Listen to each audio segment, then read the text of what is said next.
Mike, first off, what's your immediate response to the game? People are calling it one of the best Super Bowls in history. Oh, yeah. We've had a run of really good Super Bowls, apart from that one in New York about 4 years ago.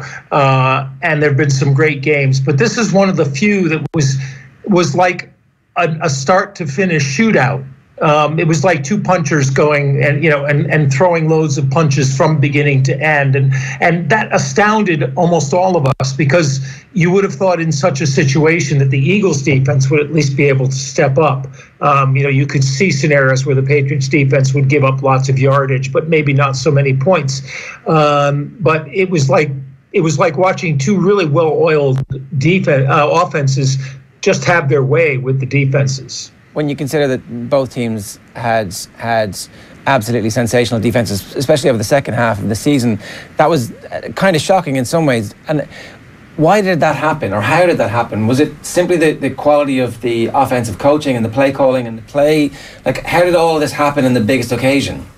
It was a lot of that was play calling and coaching. The Eagles were able to dominate much of the game with their offensive line. I think that was probably the first big thing. And Nick Foles was able to hit a couple of plays where he and his receivers, especially Alshon Jeffrey in the first half, Zach Ertz, the tight end, in the second half, simply beat guys individually, and Foles put the ball in places where the receiver could get to it by beating the defensive back. Now, one of the weird stories of the game is that Malcolm Butler, the hero of the Super Bowl win in Seattle, did not play. He was on the sidelines dressed, but didn't play. He had arrived a day later than the team, which the team said at the time was due to illness. And the only reason they gave for his not playing was that it was a decision, a game day decision based on strategy or tactics or whatever. My suspicion would be, and this is only my speculating, that he wasn't actually ill when he missed, when he didn't come out with the rest of the team on Monday, that it turned out he wasn't actually ill, and they just were fed up. But they needed him. They were down to 4 cornerbacks anyway. With him out, they had to use a lot more of their safeties covering receivers. It hurt them a lot in that game, which is not to take anything away from Philadelphia, who played a brilliant offensive game. I was likening them before the game to Jacksonville, similar, a better team top to bottom on the roster than the Patriots man for man, but with Nick Foles at quarterback, a question as to whether a quarterback could keep up with the Patriots offense, which did a great job of just playing with Philadelphia's defense till they found the areas where they could attack them and compensate for the fact that Philadelphia's D-line was playing pretty well. And Malcolm Jenkins, their safety, had a tremendous game all around, including unfortunately putting Brandon Cooks out of the game with a really hard hit.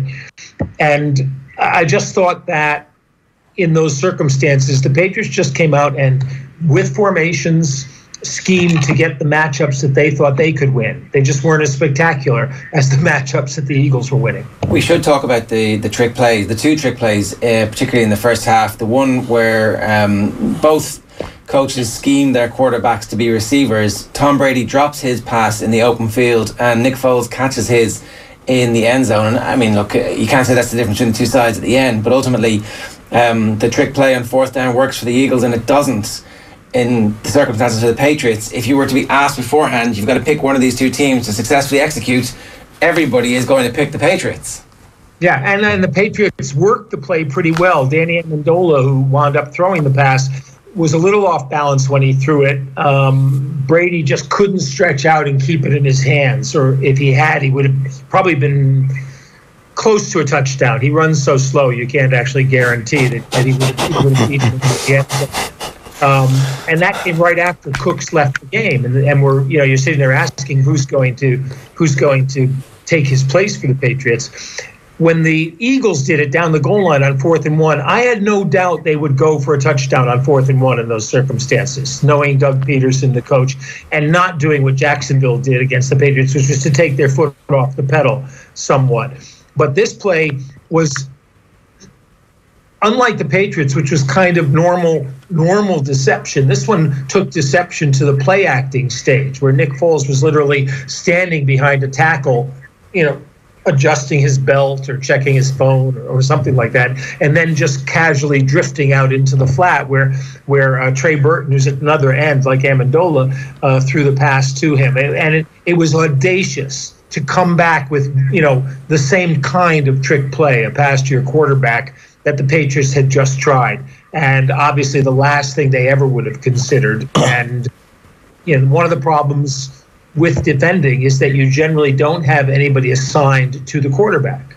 If he's not under center or taking the snap in a shotgun, no one is responsible for him per se, and somebody has to shift on it. And of course, it's very difficult for guys to do that when everybody's moving around, throwing the ball back and forth as they were in those plays.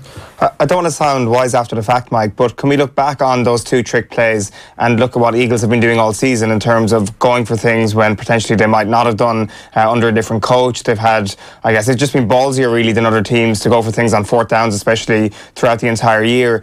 Is that evident at all when you're going through these trick plays, that they've done this when it really mattered during the year, that they've had the confidence, the cockiness even to go for this throughout the year, and that's why it works? Not necessarily trick plays, but yes, they've gone, they haven't relaxed offensively. They play a fairly aggressive defense as well. And we saw it in the win over Minnesota. They were leading 21-7 with, I think it was 37 seconds left in the half. And on 3 plays, they went down and kicked a field goal, made the lead 24-7 at halftime.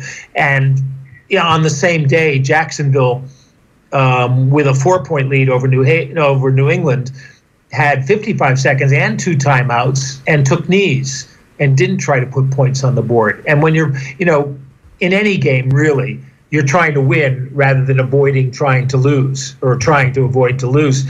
When you're playing in the championship game against a team like New England, you can't leave points on the board. You can't tell your team, I don't think we can, I don't want to make a mistake against these guys, so we won't try to score.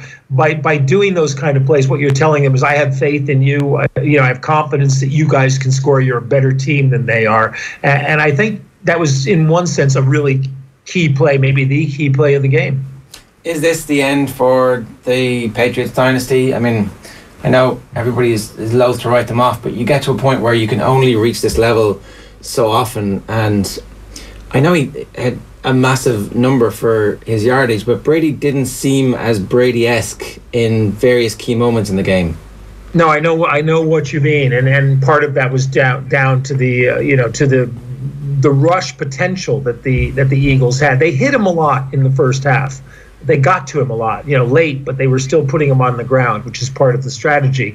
And the second half, the Patriots protected him better until he gave up that sack,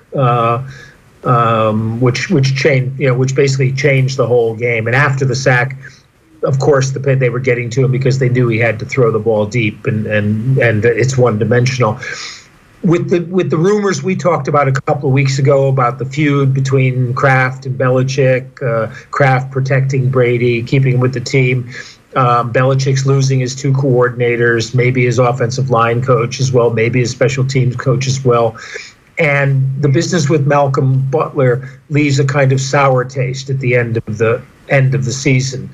So yesterday I would have said, no, I think Bill will be back. He'll like the challenge of putting together another winning team and doing it. Today, I don't know. And looking at his face after the game, you'd say, okay, that's it for Bill. But I think upon reflection, he'll probably not want to go out on a low note like that. Although so many great coaches hang on for too long, and then go out, not necessarily with bad teams, but with mediocre teams or teams that fall below the standard of what they've established. So I'm really curious to see what's going to happen. It was a strange way to lose. Last question for you. On a scale of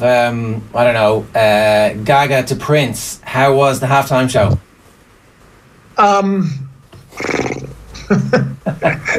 You've hit the one area where I have zero expertise. And, those whippersnappers can do whatever they like. What the great thing about the halftime show at the Super Bowl is that especially when they take 7 minutes to set it up, all the crowd gets away from the public loos, and we can get out of the booth and go without having to stand in line, which is what I did the first half. I have to say, I like when I'm dressed better than the star of the halftime show. And I'm surprised nobody noticed. I have my father's road race toque from 1988, which I only break out in really cold weather. And it was bloody cold in Minneapolis today. I left it on the bus coming back to the hotel, and because it's icy, the bus driver was taking his time getting out of the parking lot, so I managed to get it back. But I wore it with pride and humility. It was so cold that I had icicles hanging down from my mustache. No way. And I don't have a mustache. Goes there. Good man. Michael, thanks a million. Hey, great match for Ireland yesterday, too. Oh, yeah, balls. It turned out the theme of the weekend was big balls. Well, I was watching the end. I managed to find a bar that had NBC Gold on it, and they were showing the match. It was wonderful. Well, listen, enjoy the rest of your time in the Twin Cities. Thanks a million, Mike. Talk to you again soon. Thanks, guys. Talk to you later. All right, we've got Cian Fahey with us this morning as well. Cian, we've been talking with Mike Carlson a little bit about his take on exactly how what happened. Maybe we should focus a little bit more on what the Eagles managed to do to rack up the big scores. We were talking on Friday.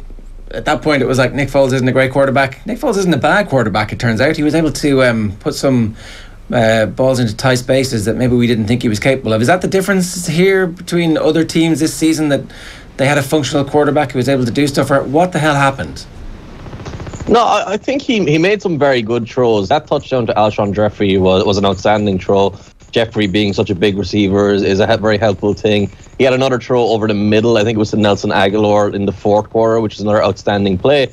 But for the most part, it was kind of what we expected, where the defense or the offense of the Eagles was able to spread the ball around so much. Like, it's a very balanced production. If you go through the running game, Blunt and Ajayi both had big games. The receiving game, Aguilar and Jeffrey both had big games. Clement had a big game receiving too. And that's kind of the way the Eagles are. It's so difficult to match up to everyone on the team. And you saw about halfway through the game, Belichick decided to follow Jeffrey with Stephon Gilmore. And it wasn't necessarily that Gilmore was shutting down Jeffrey. It was just that the Eagles saw that and they said, okay, we'll go to the matchups we like elsewhere.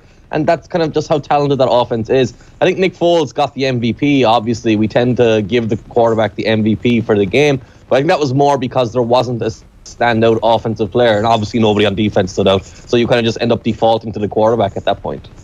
Yeah, I mean, it was a slightly higher level of performance from Nick Foles than maybe we would have expected 4 weeks ago. After the performance in the conference game, you kind of thought, well, okay, so he's done that now. He's done it once. Can he do it again? It turned out he could. Like, that level of consistency from him, I guess, is again testimony to Doug Peterson's coaching and to what that coaching staff have been able to do, but also to his own balls to be able to come back from where he was.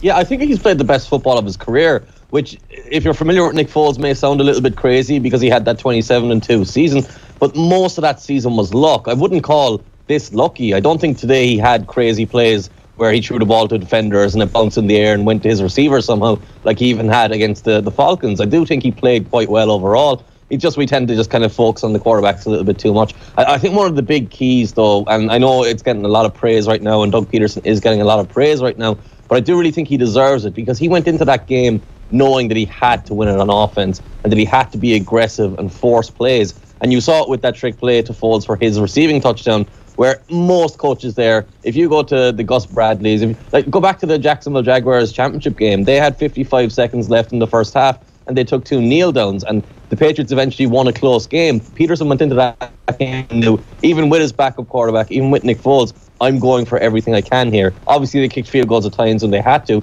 but when there were opportunities to maximise the points they could get, he went and was aggressive with Foles, and that suited Foles, and it seemed to give Foles confidence. It was a completely crazy game when you think about it. I'm only just remembering the Patriots missed field goal, the botched snap, the type of mistakes you don't really see from the Patriots at any stage, and then suddenly in the biggest game of the year, they're there for them tonight. I don't know what was going on. It was a very un-Patriots-y type Super Bowl. Yeah, the Patriots, you see, the genius of the Patriots for years has often been that they don't beat themselves and they kind of wait for other teams to beat themselves. And the Eagles didn't do that. The Eagles to me, they were kind of, they did make some mistakes and they did kind of keep this game close. But it felt more like they were kind of keeping the game close, that they weren't going to lose it, that they were just giving the Patriots a little bit of life. And one of the fascinating things to me was when Brandon Cooks got hurt, it was after that Gronkowski really had a big impact. And that doesn't really make much sense because you've got Gronkowski out there with Amendola and Hogan and Philip Dorsett, guys who don't really threaten you. So I would have thought at that point the Eagles would have turned and put 2 players on Gronkowski or double. Because one of the things I always ask myself is, what would Bill Belichick do to stop his own offense? Because they have that offense there and no one ever seems to kind of approach it properly, and Belichick always does that. And we didn't really see kind of any brilliant moves from Belichick or any brilliant play designs from Belichick. Whereas you kind of saw the Eagles defense on the defensive side at least making mistakes, but they had enough talent overall and enough execution overall to still win the game. And that just speaks to that's a testament to the quality of that Eagles team.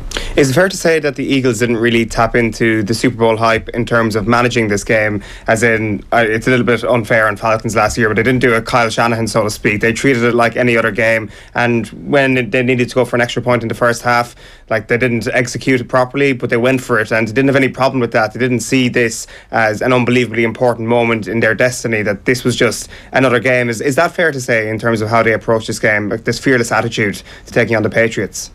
You know, I kind of find it funny because if I'm Kyle Shannon, I'm sitting at home going crazy because all the commentary was doing was praising how aggressive they were. And last year, all we did was kill Kyle Shanahan for not just running the ball and being conservative. So we kind of play the result when we do that. I always, when you've got a quarterback of the quality of Brady on the other side, I always like a team that's aggressive in that sense. And I think in general, we tend to kind of overpraise aggressiveness. Like, you can be smart and you can be conservative and run the ball when you're playing with a lead. But they were never so far ahead that they kind of had to get that kind of, we were expected to win now. It was always 10 points. They were actually trailing in the fourth quarter. They were down by a point and had that unbelievable 7-8 minute drive. And that's where the real poise came in, because that's when they were really managing the game. So yeah, Peterson and his coaching staff, everyone there deserves a huge amount of credit. One of the nice things the Eagles had as well is they've got a blend of veterans there. They've got guys like Malcolm Jenkins and Chris Long on defense. They've also got the younger guys who are kind of entering the second and third year.